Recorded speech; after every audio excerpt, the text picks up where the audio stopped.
Chile siempre se ha pensado a sí mismo como un país rico en recursos naturales. Desde sus inicios, las primeras crónicas del país mencionaban a Chile como una provincia fértil. Y ha sido desde ahí que ha pensado sus posibilidades de desarrollo, sus montañas, sus ricos valles, sus ríos. Esas son nuestra riqueza. Por lo tanto, la minería, la agricultura, es lo que nos permite usarla en nuestro beneficio. Se habla de que el cobre es el sueldo de Chile o que el país puede convertirse en una potencia alimentaria.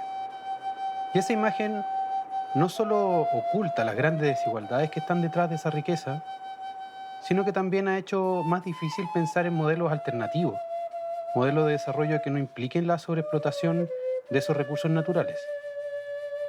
Hoy en día, la idea de Chile y su desarrollo asociado a los recursos naturales choca con un problema fundamental: la gran desigualdad de acceso al agua y su creciente escasez.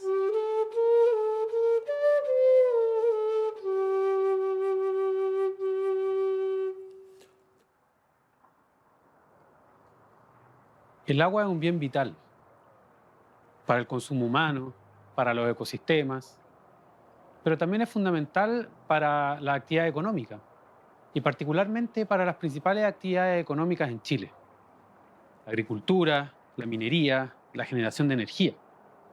Y el problema es que en Chile se definió el agua como un bien económico. Y esto hizo que empezara a chocar con sus funciones de consumo humano. En este sentido se hizo cada vez más valioso y más valioso cuanto más escaso, ¿no? Y eso aumentó la desigualdad en el acceso a este bien tan importante. En Chile se consumen alrededor de 6.000 litros de agua diario. Esto hace que el país sea uno de los 5 con consumo más grande en el mundo. Pero obviamente esto está desigualmente distribuido. Una familia normal, en promedio, consume 170 a 200 litros al día. La pregunta es entonces, ¿a dónde va el resto del agua que se consume? Justamente a satisfacer las necesidades de las actividades productivas por sobre la del consumo humano.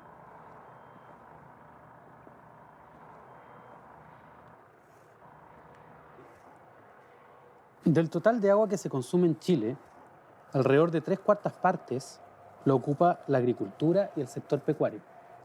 Del resto que queda, el 15% alrededor lo consume la minería, la industria y la generación de energía, lo que nos deja entre un 10 y un 12% que ocupan 19 millones de chilenos y chilenas.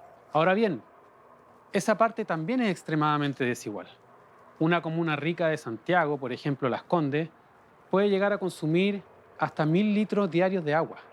Principalmente se va en el regadío de los jardines y el mantenimiento de las piscinas. Otras comunas más pobres tienen que conformarse con 50 litros de agua diario. Imagínense lo que es pasar una pandemia donde nos tenemos que lavar las manos constantemente con solo 50 litros de agua diarios. Eso significa usar la mitad del agua que se tiene para el día solo en el lavado de manos.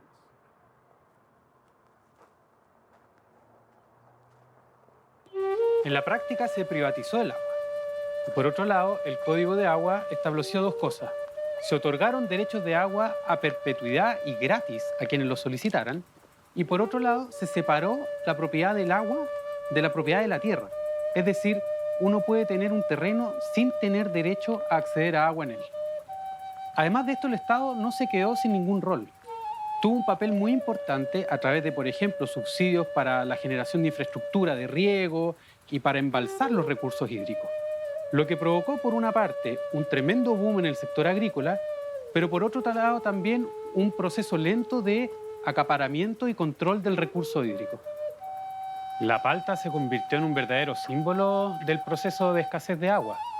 Gracias a estos adelantos tecnológicos y las inversiones en infraestructura, se pudo traer cada vez más el cultivo de la palta a zonas que previamente no eran aptas para el cultivo de la palta, ¿no? La palta comenzó a consumir más agua de la que debía y esto produjo importantes problemas para las comunidades que estaban asentadas en esos territorios. Bueno, ¿cómo se llega a esta situación? Básicamente pensando que los recursos naturales están ahí para explotarlos. y poniendo esto en la Constitución, que es exactamente lo que se hizo con la Constitución del 1980. Desde el inicio de Modatima, nuestro principal foco era la recuperación del agua y poner en la centralidad el agua como un derecho humano. Es desde el 2010 que nació Modatima, recorremos mucho camino entre conversar con autoridades, hacer tomas de carretera que son como medidas de presión. No pudimos tener mucho avance hasta cuando comenzó a la noticia a ser informada internacionalmente, porque eso afectó, hizo que la invisibilización de la prensa dentro de Chile, ¿ya? Cambiara su percepción. En general, para las comunidades, las plantaciones de palto dentro de toda esta zona no le trae ningún beneficio a la comunidad. Al contrario, le desabastece de agua, pero también todas estas grandes agrícolas tributan en Santiago, en la capital, donde tienen sus oficinas centrales, y no dejan sus ganancias o no dejan tributos dentro de la misma comunidad. Se llevan su agua y más encima no tributan. Muchas de estos agrícolas, de estas grandes agrícolas, han dejado de plantar para empezar a vender agua, que es un gran negocio que últimamente está saliendo a la luz por, por las grandes cantidades de plata que invierte el Estado, sobre todo, que para la provincia de Petorca, como caso, son más de 3.000 millones de pesos en 3 meses en comprar agua para la comunidad. Tenemos como movimiento una visión muy optimista. Tenemos mucha esperanza en la aprobación de esta nueva constitución que va a ser en beneficio de la ciudadanía, va a ser en beneficio de todos los campesinos, de toda la gente que ha estado privada de agua mucho tiempo, recibiendo agua en camino de aljibe y de alguna forma recuperar su dignidad.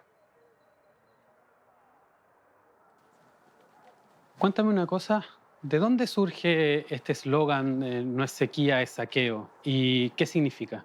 Este, más que un eslogan, es una realidad que acontece en toda la provincia de Petorca, recorriendo el territorio, conversando con las comunidades, con la gente y viendo que muchas plantaciones, estas grandes plantaciones, tienen agua, tienen sus plantas verdes, mientras que la gente está recibiendo en camiones de aljibe el agua sin saber realmente la calidad del producto que están recibiendo. Entonces, no es una sequía que sea pareja para todos.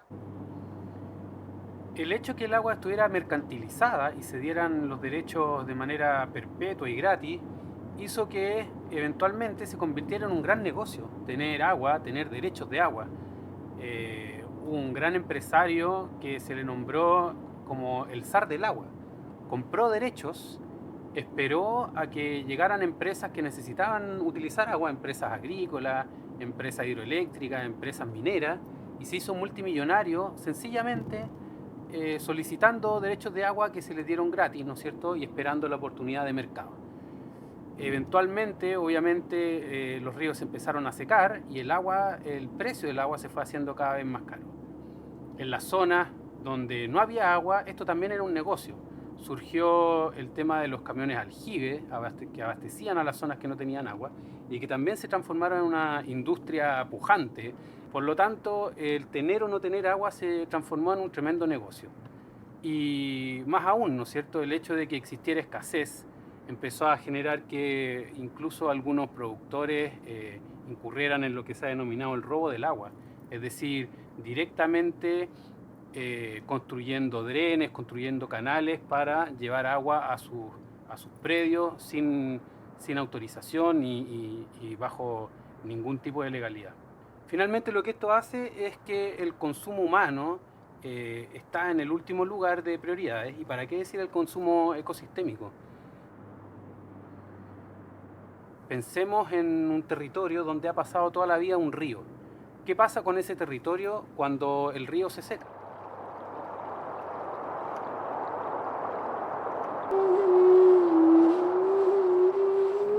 Hoy en día, la mitad de las fuentes de agua tienen algún tipo de restricción o prohibición. Esto quiere decir que ya no se pueden seguir otorgando derechos de agua porque el agua sencillamente está sobreexplotada. Y esto se debe no solo al uso económico productivo que hacen los empresarios, sino también a que los gobiernos han tenido poca voluntad de fiscalizar más o incluso de hacer reformas. Por ejemplo, recién en el año 2005, a 25 años de la promulgación del código, se establecieron patentes por el no uso de los derechos de agua. Es decir, la gente podía sencillamente tener los derechos sin uso hasta que viniera alguien a comprárselo y hacer la ganancia respectiva. La reforma reciente del año 2022 incorporó cosas bien importantes como el uso preferente al consumo humano, la importancia del caudal ecológico, es decir, los usos ecosistémicos. Además, por ejemplo, de la caducidad, es decir, que luego de 30 años vencen los derechos de agua si uno no los ocupa. El problema es que esa reforma duró 11 años en el Congreso, que son los mismos años que ha durado la sequía en la zona central. La pregunta, obviamente, que queda es, ¿por qué no se fiscaliza más? ¿Por qué no se hacen más reformas? El tema es justamente que al ser el agua un bien económico y tremendamente valioso, aquellos que se benefician de ello han sido parte importante del bloqueo o del impedimento a esa reforma o a esa mayor fiscalización. De partida, los empresarios que la usan en sus procesos productivos se oponen a que se cambien los usos del agua, ¿no es cierto? Y se privilegie el derecho a consumo humano. Por otro lado, financian campañas, tanto a nivel local como a nivel nacional, de políticos que representan esos intereses del sector productivo. Esta situación ya llegó a niveles extremos. No solo por el uso económico y productivo del agua, sino por el creciente proceso de sequía.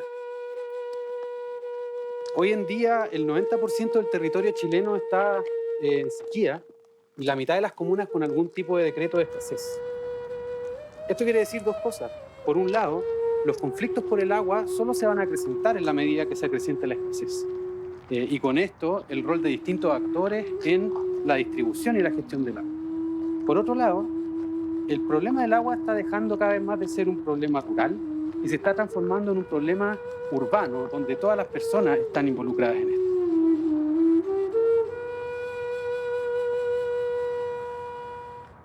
Bueno, antiguamente, como los años eran relativamente lluviores, teníamos agua estable nosotros en los canales. No fallaba el agua para el riego ni para la bebida animal. Hoy día no, hoy día nos llega el agua cada 8 días, entonces es un problema gravísimo porque tenemos que darle del agua potable nomás. Tienes que estar dispuesto a la hora que a ti te le entregan el agua. No tienes horario fijo, como te puede tocar en el día, te puede tocar a las 12 de la noche, 2 de la mañana, 3 de la mañana, etc. Y tenés que regarlo, si no la perdís. Y se riega con el riego tradicional, que es a riego tendido, o por surco, pero no hay una tecnificación, entonces ahí también hay que ser realista en que perdemos mucha agua ahí. Porque el pequeño agricultor, nadie te compra una hora de agua a 35.000 pesos. El grande sí la compra, 100 horas, 50, 80. Entonces echan a andar el pozo en el bajo y él la saca arriba cuando se está regando el resto de pequeños agricultores. Y eso es injusto porque el caudal te baja. Ellos dicen que no porque tienen un juez de río que lo distribuye, etcétera, y que tiene que levantar la compuerta, pero en la práctica no se da. A inicios de los años 2010 empiezan a configurarse los primeros movimientos y organizaciones que intentan visibilizar esta situación. Surgen, por ejemplo, Modatima en Petorca, que va a ser la cara más visible, pero también otros como el MAT en otros territorios, y empiezan a generar diversas acciones de visibilización, marchas, protestas, cortes de camino, incluso acciones más institucionalizadas con alcaldes y autoridades locales, para visibilizar la situación desde la desigualdad en el acceso al recurso hídrico, desde el acaparamiento y también los robos de agua. Estos movimientos van a organizarse a nivel nacional y van a tener un rol bien importante en el contexto del estallido social y todas las discusiones que llevan después a la nueva Constitución y a la Convención propiamente tal. Yo pertenezco a una organización que es la Asamblea Popular de Putaendo, en donde nosotros siempre hemos dicho de que estamos entre la vida y la muerte. Si se instala la minera, es la muerte para Putaendo. El gran grueso del pueblo dice que no, porque hoy día, por ejemplo, el río Putaendo trae 700 litros de agua por segundo y la minera publica que ellos, para poder funcionar, van a ocupar 1.300 litros. O Entonces hoy día lo hacemos esa pregunta, si la minera estuviera funcionando, hoy día estuviéramos sin agua. Entonces no sé cuál es la idea de que si nos van a matar de sed o qué, cómo lo van a hacer, pero el que tiene más lucas está beneficiado y el pobre echado. Entonces también eso me parece una injusticia. Hoy en día se habla que después de muchos años van a ser las principales comunas y ciudades de Chile las que están afectadas por el problema de la sequía. Se piensa que este invierno pueden haber incluso cortes de agua en Santiago y focalizados en las comunas que más consumen, que son las comunas más ricas. Esto ha provocado que el problema llegue a la opinión pública y que vayan surgiendo distintas alternativas de solución, ¿ya? Y obviamente los que más consumen y los que tienen los derechos de agua enfatizan soluciones que no son soluciones de largo plazo. Principalmente lo que dicen, Chile tiene agua, el problema es de infraestructura, construyamos más infraestructura. El problema es que estas soluciones no se hacen cargo del problema de fondo, que justamente este rol productivo, económico del agua, ¿sí? Y que esconde también las profundas desigualdades que hay en el uso y en la tenencia del agua. Finalmente, el problema es cómo nos hacemos cargo que el agua es un elemento vital, no solo para las personas, sino también para los ecosistemas, y generar una solución de largo plazo a este problema que nos aqueja.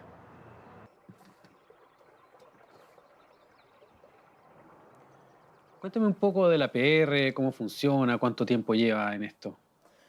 Bueno, mi nombre es Sara Gómez y llevo en realidad a cargo del comité como presidenta alrededor de 22 años. Esto funciona, es una organización comunitaria sin fines de lucro, donde la componemos 680 y algo de socios. Y esto funciona con la infraestructura, lo que es los estanques, las matrices, todo eso es del Estado, lo deja instalado y se lo entrega a estas comunidades para su administración. Y nosotros, las directivas independientes, sea cooperativo o comité, obviamente somos sin fines de lucro y nuestra labor es una labor social. No, nosotros no recibimos pagos ni del Estado ni de nuestra propia comunidad. Pero nuestro problema mayor es el tema del agua, el recurso. Nosotros no tenemos agua propia. Tenemos 3 acciones de agua, pero son de riego, por lo tanto están sujetas a turno. Por lo tanto, nosotros esas 3 acciones podríamos usarlas cada 8 días, que es lo que está estipulado como turnos para regar. Y eso lo propone la Junta de Vigilancia. Y nosotros a esta misma Junta de Vigilancia le compramos el agua, le compramos agua cruda por metro cúbico. Y se le hace que es un cobro, bueno, ellos en algún momento me han dicho que es un cobro simbólico, pero 2,5 millones más o menos de pesos en promedio mensual, no es, para mí eso no tiene nada de simbólico.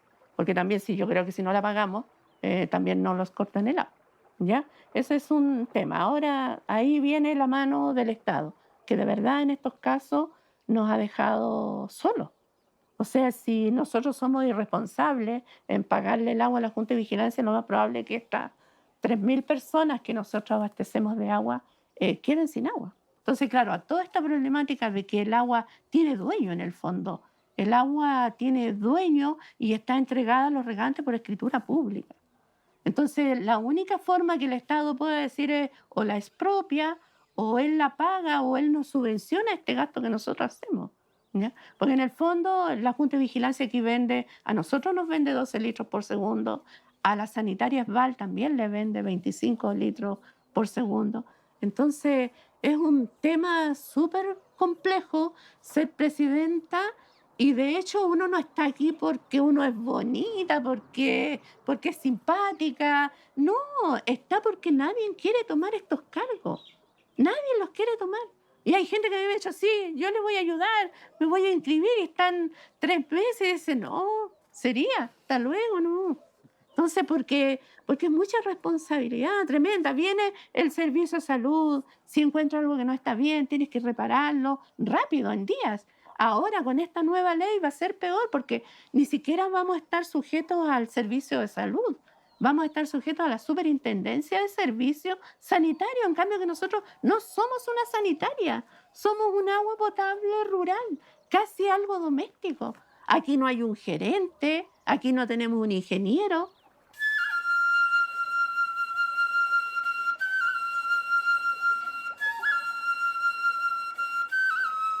Hoy en día la Convención Constituyente ha dado pasos importantes para mejorar este problema del agua. En primer lugar, es la primera constitución en el mundo que reconoce la emergencia climática. Esto es un gran avance. Ahora, más allá de esto, el problema de la escasez de agua va a seguir aumentando y va a seguir aumentando también los conflictos por ella. Y por lo tanto, tenemos que pensar quizás en cambiar nuestra relación con los recursos naturales y con el agua particularmente. Pensar que no está necesariamente asociada al consumo humano, también al consumo ecosistémico, y que el desarrollo hay que buscarlo en formas alternativas de relacionarnos con nuestro medio. Yo creo que solo cuando todos entendamos eso y podamos hacer una contribución a mejorar nuestra relación con el entorno es que realmente podemos hablar de un desarrollo.